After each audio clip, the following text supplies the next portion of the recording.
ایک اقلیت انسانوں کی ایسی ہوتی ہے جن کے لیے میں دو لفظ اب استعمال کر رہا ہوں، ذہین اور حساس۔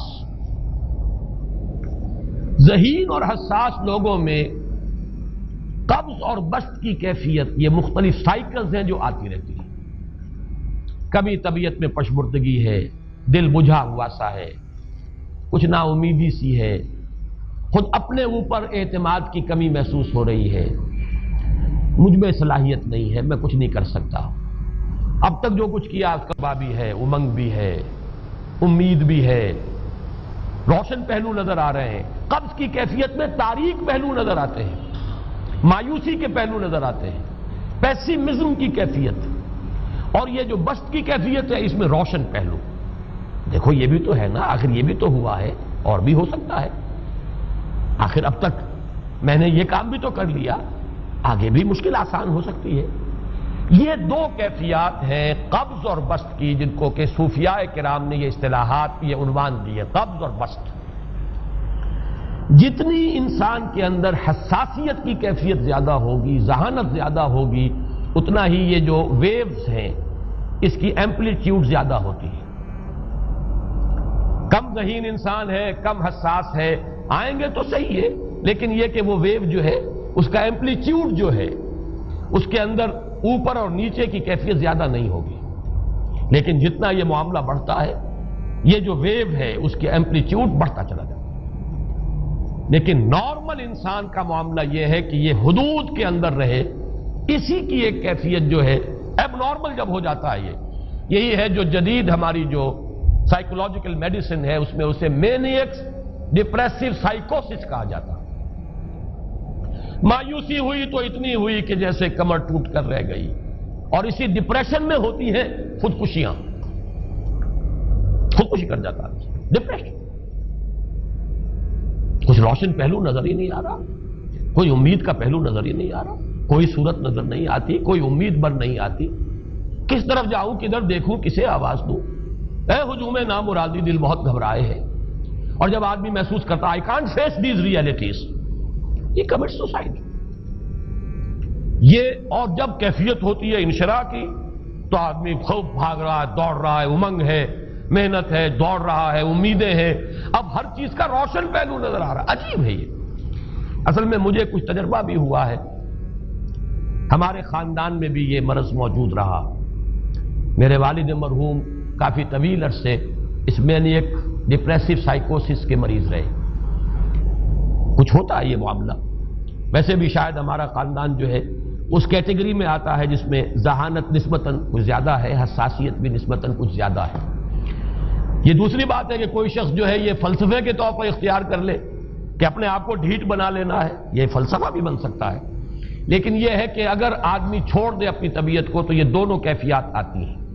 انہی کیفیات میں اگر یہ جو اپورڈ اینڈ ڈاؤنورڈ موومنٹ ہے یہ ایک حد سے نکل جائے تو یہ بیماری ہے مینیک سائیکوسس، مینیک ڈپریسو سائیکوسس۔ اس میں جب آدمی ہوتا ہے وہ اپر کیفیت میں تو اس کے اندر بڑی عظیمت ہے، روشنی ہے، امید ہے، لوگوں سے گفتگو کر رہا ہے، ہنس بول رہا ہے، خوب جو ہے محفل کے اندر، اب وہ محفل میں اسے دلچسپی محسوس ہو رہی ہے اور اسے ہر چیز کا روشن پہلو نظر آ رہا ہے، خود اپنے وجود کا بھی روشن پہلو، دوسروں کے وجود کا بھی، دوسروں کی بات میں سے بھی وہ اچھا پہلو تلاش کریں گے، وہ برا پہلو تلاش نہیں کریں گے۔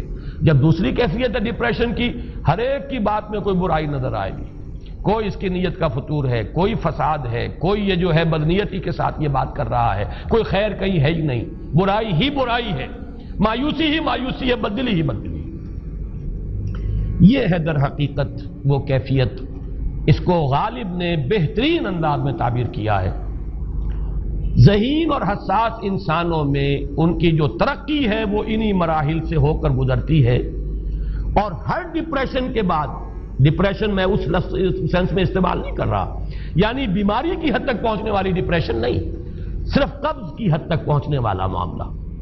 ہر قبض کے بعد جب بسط آتا ہے تو آگے ترقی ہوتی ہے، جس کو آپ کہتے ہیں بائی لیپس اینڈ باؤنڈس، آدمی جو ہے چھلانگ لگاتا ہے، گویا کہ ایک درجہ جو پہلے تھا اس سے آگے درجہ انسان کا جو ہے اس سے بلند تر پوزیشن پر انسان پہنچتا ہے. ہر قبض کے بعد جو نیا بست آتا ہے وہ ایک نئی کیفیت، نئی شان، نئی بلندی، نئی رفعت لے کر آتا ہے. اس کو غالب نے تعبیر کیا ہے بہت خوبصورت انداز ہے. رکتی ہے میری طبع تو ہوتی ہے رواں اور.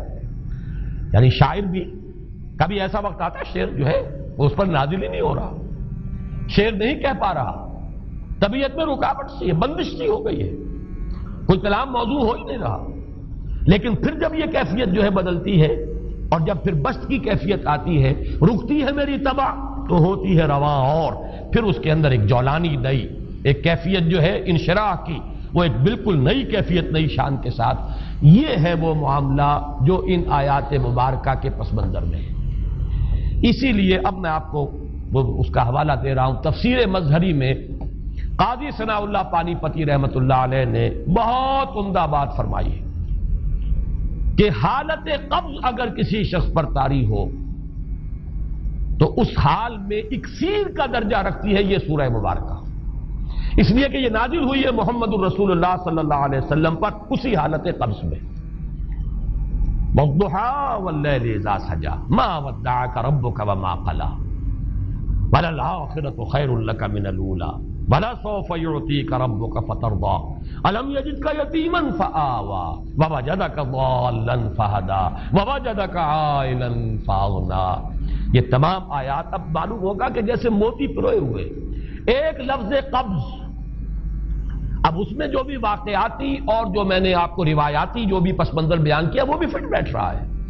وہ خودکشی کا معاملہ بھی آ گیا، اس میں فٹ بیٹھ رہا ہے کہ بخاری شریف میں روایت موجود ہے کہ حضور فرماتے ہیں کہ میری طبیعت پر اس درجے اضطراب تھا، اتنی کیفیت جو ہے میری تشویش کی تھی کہ میرے دل میں بار بار خیال آتا تھا کہ پہاڑ پر چڑھ کر اپنے آپ کو نیچے گرا دوں. یہ سارے معاملات اب آپ کو محسوس ہوگا جیسے تمام